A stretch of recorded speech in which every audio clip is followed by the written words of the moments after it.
Hello everyone, আজকের নতুন দিনের নতুন একটা ব্লগে তোমাদের সকলকে অনেক অনেক স্বাগত আর অনেক অনেক ভালোবাসা। তোমরা নিশ্চয়ই সকলেই খুব ভালো আছো আর আমরাও কিন্তু বেশ ভালো আছি। আমরা ঘুরে আসার বেশ অনেক দিন হয়ে গেছে আর অনেক দিন পর কিন্তু আমি রান্নাঘর থেকে ব্লগটা শেয়ার করছি। আজকের দিনটা হচ্ছে মঙ্গলবার আর এখন ওই সকাল 6:30টার মতো বাজে। মিষ্টু স্কুলের জন্য রেডি হচ্ছে আর আমি ওর ব্রেকফাস্টটা দিয়ে দিচ্ছি। আর আজকে ওকে আমি ব্রেকফাস্টে দিচ্ছি হানি মুসলি। এটা কিন্তু খেতে বেশ সুন্দর আর এটা না শুধু দুধ দিয়ে না, এমনি এমনিও খাওয়া যায়, এমনি এমনি খেতেও বেশ ভালো লাগে। এমনিতেও সকালবেলাতে অনেক তাড়াহুড়ো থাকে, এর মধ্যে আবার আজকে একটা এক্সট্রা কাজ আছে। আজকে ওকে আবার একটুখানি সাজিয়ে দিতে হবে, কারণ স্কুলে একটা কার্নিভাল পার্টি আছে। আসলে অস্ট্রিয়াতে এই টাইমে একটা কার্নিভাল হয়, তো সেই কার্নিভাল পার্টিটা স্কুলে আছে, তো সবাইকে বিভিন্ন রকমের সেজে গুজে যেতে হবে। তো আমি ওকে বললাম, তুই অন্য কিছু কেন সাজবি, তুই প্রিন্সেস সেজে যা। তো খুব একটা বেশি সাজাতে গোজাতে হবে না। ওর প্রিন্সেসের একটা ক্রাউন আছে, সেটাও ব্যাগে নিয়ে নিয়েছে, সেটাও মানে স্কুলে গিয়েই মাথায় লাগাবে, কারণ এখন তো মাথায় বাইরে ঠান্ডা, তো মাথায় টুপি পরে যেতে হবে, তো এখন দিয়ে কোনো লাভ নেই। আর হালকা করে একটুখানি মেকআপ, ব্যাস এইটুকুনই। চোখে একটু আইশ্যাডো অ্যাপ্লাই করে দিলাম আর একটুখানি লাইনারটা এঁকে দিলাম, ব্যাস। আর ঠোঁটে একটু লিপস্টিক, ব্যাস এইটুকুনই সাজগোজ। যাক, একদম টাইমলি রেডি হয়ে গেছে। আর এই যে কার্নিভালটা, এটা কিন্তু ইউরোপের সব জায়গায় মোটামুটি হয়, আর অস্ট্রিয়াতে যে কার্নিভালটা হচ্ছে আজকে, যেটার জন্য মিষ্টু যাচ্ছে, এটা কিন্তু প্রত্যেকটা জায়গায় হচ্ছে। সুকান্তদের অফিসেও কিন্তু এর সেলিব্রেশন হচ্ছে। আজকে ওদেরও নাইটে পার্টি আছে একটা। আর এই উৎসবটা কিন্তু সাধারণত এই জানুয়ারি ফেব্রুয়ারি মাস এইরকম টাইমে কিন্তু হয়, আর এইটা কিন্তু অনেক পুরনো একটা ওদের ফেস্টিভ্যাল। আর এই ফেস্টিভ্যালটা শুরু হয় কিন্তু 6 জানুয়ারি থেকে, আর শেষ হয় এদের অ্যাশ ওয়েডনেসডে বলে একটা দিন হয়, তার আগের দিন পর্যন্ত। তো কাল হচ্ছে ওয়েডনেসডে আর আজ হচ্ছে মঙ্গলবার, তো আজকেই হচ্ছে অনুষ্ঠানটার শেষ দিন।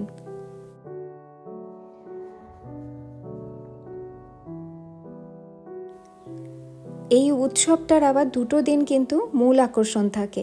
এই দুটো দিনের মধ্যে একটার নাম হচ্ছে রোজেনমোন্তাগ, যেটার মানে হচ্ছে গোলাপি সোমবার, আর একটা হচ্ছে যেটা ফ্যাসিং, সেটা হচ্ছে মঙ্গলবার। আমরা ঘুরে আসার পর থেকে না এখানকার ওয়েদারটা খুব ভালো হয়ে গেছে। এখন ঠান্ডাটাও বেশ কমে গেছে, এখন মাঝে মাঝে কিন্তু ব্যালকনিতে এসে দাঁড়ানোও যাচ্ছে, আর খুব সুন্দর কিন্তু আজকে রোদও বেরিয়েছে। ওই যে বললাম না, ঘুরে আসার পর থেকেই বেশ ভালো ওয়েদার পেয়েছি, কিন্তু পরের সপ্তাহ থেকে দেখাচ্ছে ওয়েদার রিপোর্টে আবার বৃষ্টি হবে। বৃষ্টি মানে কি, টানা প্রায় 4-5 দিন বৃষ্টি দেখাচ্ছে। তো দেখা যাক। এই বৃষ্টির দিনগুলো না আমার একদম ভালো লাগে না, বৃষ্টির দিন হলেই মনটা ভীষণ খারাপ করে।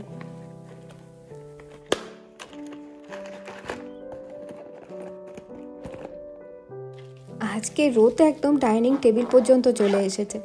তো সমস্ত জিনিসগুলোকে ভালো করে গুছিয়ে এক জায়গায় না রাখলে আবার এক একটা জিনিস এক এক জায়গায় চলে গেলে খুঁজে পাওয়া যায় না।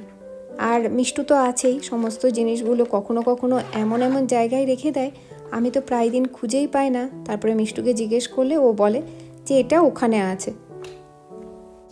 আমার সব জিনিস এখন ওরই দখলে থাকে। আমার স্নান পুজো সমস্ত কিছু কমপ্লিট হয়ে গেছে। এখন ভাবছি একটুখানি ব্যালকনিতে দাঁড়াই, তারপর রান্নাঘরে যাব। আর এখন বাইরে গিয়ে দাঁড়ালেই প্রচুর পাখিদের দেখতে পাওয়া যাচ্ছে, আর পাখিগুলো কিচিরমিচির শব্দগুলো দারুণ সুন্দর লাগছে। শুনেই মনে হচ্ছে যেন বসন্ত এসে গেছে।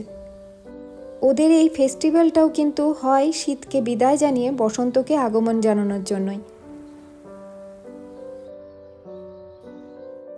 এখন রান্নাঘরে এসে গেছি।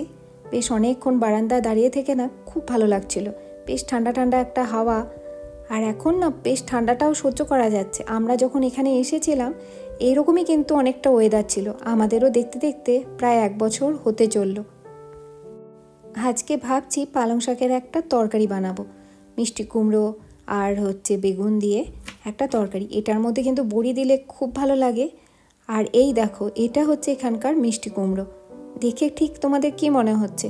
আমার তো দেখে একটা বড় সাইজের একটা পেঁয়াজই মনে হয়, এখানকার যে পেঁয়াজগুলো পাওয়া যায় সেই রকমই। আর মাকে যখন দেখালাম, মা তখন বলল এটাকে দেখতে পুরো পাকা পেঁপের মতো। যে কোনো তরকারিতেই তো কিন্তু আলু দিলে তো তার টেস্ট তো বেড়েই যায়। এই তরকারিটাতেও আলু দিলে ভালো লাগতো, কিন্তু আজকাল একটুখানি আলুটা অ্যাভয়েডই করছি। তো এখানকার যে মিষ্টি কুমড়োগুলো হয় না, এগুলো কিন্তু তেমন একটা মিষ্টি হয় না। আমাদের ওখানকার যে কুমড়োগুলো খেতে সুন্দর হয়, এখানকার কুমড়োগুলো আমার ততটা ভালো লাগে না। আর এই যে সিডগুলো আছে এগুলো রেখে দেব, আর একটুখানি গরম পড়লেই মাটিতে ছিটিয়ে দিলেই প্রচুর গাছ বেরোয়। আগের বার আমার অনেক গাছ বেরিয়েছিল, আর সেই গাছে কিন্তু অনেক ফুলও হয়েছিল। তবে কুমড়ো খাওয়ার আশায় কিন্তু আমি গাছ লাগাবো না, কারণ কুমড়ো পর্যন্ত আমার গাছ অতদিন টিকে থাকে না। তার আগে আমার ফুলগুলো খাওয়া হয়ে যায়। আর ফুলের বড়া খেতে আর পাতা দিয়ে ডাল খেতে আমার খুব ভালো লাগে।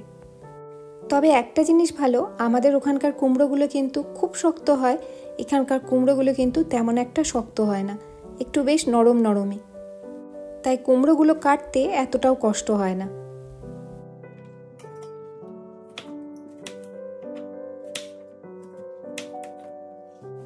তবে এখানকার বেগুনগুলো কিন্তু ভীষণ ভালো খেতে। আমরা যখন ব্যাঙ্গালোরে ছিলাম, ব্যাঙ্গালোরে বেগুন কিন্তু একদম ভালো পাওয়া যেত না। মানে ব্যাঙ্গালোরে বেগুনগুলো প্রায়ই হতো বুড়ো বুড়ো টাইপের। বাইরে থেকে দেখে কিন্তু বেগুনগুলোকে দেখতে ভালো লাগতো, কিন্তু কাটার পরে দেখতাম বেগুনগুলোর ভেতরে অনেক বড় বড় বিচি। তবে এখানকার বেগুনগুলোতে কোনো রকম বিচি থাকে না, খুব কুচি কুচি থাকে বেগুনগুলো।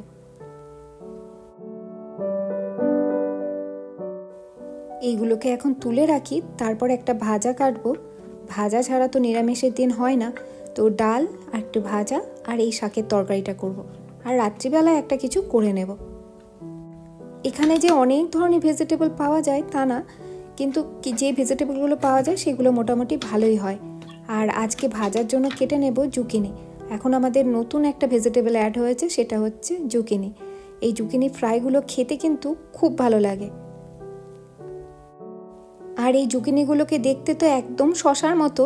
তো প্রথম যখন এখানে এসেছিলাম, এগুলো তো সবই জার্মান ভাষায় লেখা থাকে, তো বুঝতে পারিনি জার্মান ভাষায় কী লেখা আছে। দেখে মনে হয়েছিল এগুলো শশায়, তো শশা ভেবে বাড়িতে কিনে নিয়ে এসেছিলাম। তো কিনে নিয়ে আসার পরে যখন খাচ্ছি, তখন দেখি এগুলো না খেতে কীরকম লাউ লাউ টাইপের। তো তখন বুঝতে পারিনি। তারপর গিয়ে যখন দোকানে গেলাম, তারপর ট্রান্সলেট করলাম যে জিনিসটা কী।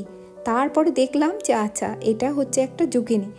আর যেটাকে কুকুম্বার বলে যেটা থাকে, সেটার এখানে আলাদা একটা নাম আছে। জার্মানি কুকুম্বারকে গুড়কে বলে।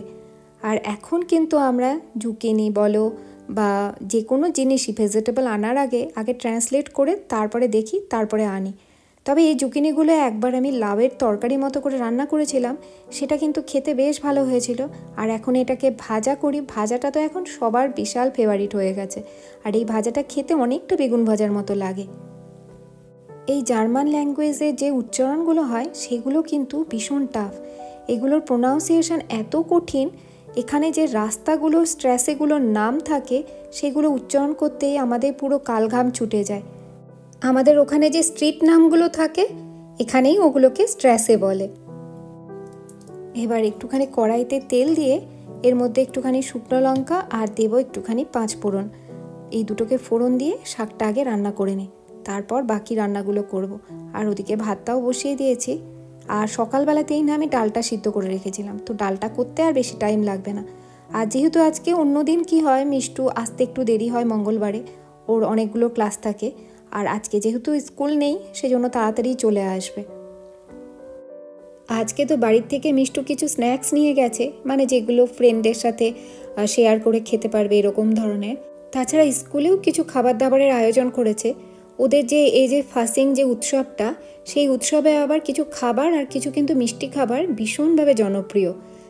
ক্র্যাপফেন বলে এক ধরনের ডোনাট হয়, যেটা ওই জ্যাম দিয়ে তৈরি করে আর কি। মানে ওই যে ডোনাটটা হয় তার ভেতরে জ্যাম দেওয়া থাকে। তো ওই জ্যাম ভর্তি ডোনাটটা এখানে কিন্তু ভীষণ পপুলার। শাকটাতে নুন আর হলুদ দিয়ে এবার ঢাকনা দিয়ে দিই। আর হ্যাঁ, যেটা বলছিলাম, এই যে ফেস্টিভ্যালটা হচ্ছে, এই ফেস্টিভ্যালটা কিন্তু এক এক জায়গার আবার এক এক রকমের নাম। জার্মানিতে এর আবার আলাদা রকমের একটা নাম আছে, আর অস্ট্রিয়াতে কিন্তু এটাকে শুধু ফাসিং বলে। আর এই ফেস্টিভ্যালটা ভিয়েনাতে কিন্তু বিশাল বড় করে নাকি হয়। আর ভিয়েনাতে যেটা হয়, এটা নাকি একটা ওপেরা বল, মানে ওই রাজকীয় এক ধরনের নাচ ওখানে হয়। আর রাস্তাতে তো পার্টি হয়, বড় বড় প্যারেড এগুলো তো হয়ই। আর সেলসবুর্গ ইন্সবুর্গেও নাকি খুব সুন্দর হয়। আবার শুনেছি ইন্সবুর্গে নাকি যে কার্নিভেলটা হয় সেটা নাকি আবার স্কি ফ্রেসিং হয় আবার সেখানে। এইরকম বিভিন্ন জায়গায় এই ফেস্টিভ্যালটাকে কিন্তু বিভিন্নভাবে করে। তো যাই হোক, তোমাদের সাথে গল্প করতে করতে আমার রান্নাটা প্রায় অনেকটা হয়ে এসেছে। এই শাকগুলো থেকে এত জল বেরোয়, জল যেন শুকোতেই চায় না, আর এই জল নাড়তে নাড়তে আমার হাতটা পুরো ব্যথা হয়ে যায়। তো যাই হোক, এখন তরকারিটা একদম রেডি, এবার নামিয়ে নিই। পাশের গ্যাসটাতে ভাজাটা বসিয়ে দিলে তাড়াতাড়ি হয়ে যেত, কিন্তু ওই বাকি আমার যে কড়াই বা ফ্রাই প্যান আছে সেগুলোকে আবার হাতে ধুতে হবে, কারণ ওই কাস্ট আয়রনের জিনিসগুলোকে ডিশওয়াশারের ভেতরে দেওয়া যায় না। কিন্তু হ্যাঁ, এই কড়াইগুলো কিন্তু দেওয়া যায়। তাই জন্য চেষ্টা করি এই কড়াইটাতেই সমস্ত রান্নাগুলো কমপ্লিট করে নিতে। আর হাতে যেহেতু টাইম আছে, মিষ্টুও এখনও আসেনি, তো ভাবলাম এটাতেই করে নিই। তবে যেদিন তাড়াতাড়ি থাকে সেই দিন ওগুলো ইউজ করি, তারপরে হাতে ধুয়ে নিই। তবে ভাজা টাজাগুলো না কাস্ট আয়রনের কড়াইতে খুব ভালো হয়। কিন্তু ওই শুধু তো ধুলে হবে না, আবার সেটাকে শুকিয়ে ভালো করে তেল মাখিয়ে রেখে দিতে হবে। আর এই তো এইবার জুকিনি ভাজাটা করে নেব, তারপরে ডালটা শুধু ফোড়ন দিয়ে নেব, ব্যাস তাহলেই রেডি হয়ে যাবে। তো জুকিনি ভাজার মধ্যে নুন আর একটুখানি হলুদ দিয়ে দেবো। আর এগুলো না খুব তাড়াতাড়ি হয়ে যায় ভাজা। তবে আজকে আমি না কি করেছি, এগুলোর মাঝখানে একটা করে ফালি দিয়েই না ভুল করে ফেলেছি। এগুলো বেশ গোল গোল করে ভাজলেই বেশি সুন্দর হয় খেতে। মিষ্টু স্কুল থেকে এসে গেছে, আর এসেই ওকে আমি বললাম তুই আগে স্নানটা সেরে নে। তো স্নান টান করে আসলে তারপর ওর কাছ থেকে গল্প শুনবো যে আজকে স্কুলে কি কি করলো। চলো তাহলে আজকের ব্লগটা আমি এখানেই শেষ করি। ব্লগটা ভালো লাগলে একটা লাইক আর একটা কমেন্ট করে দিও।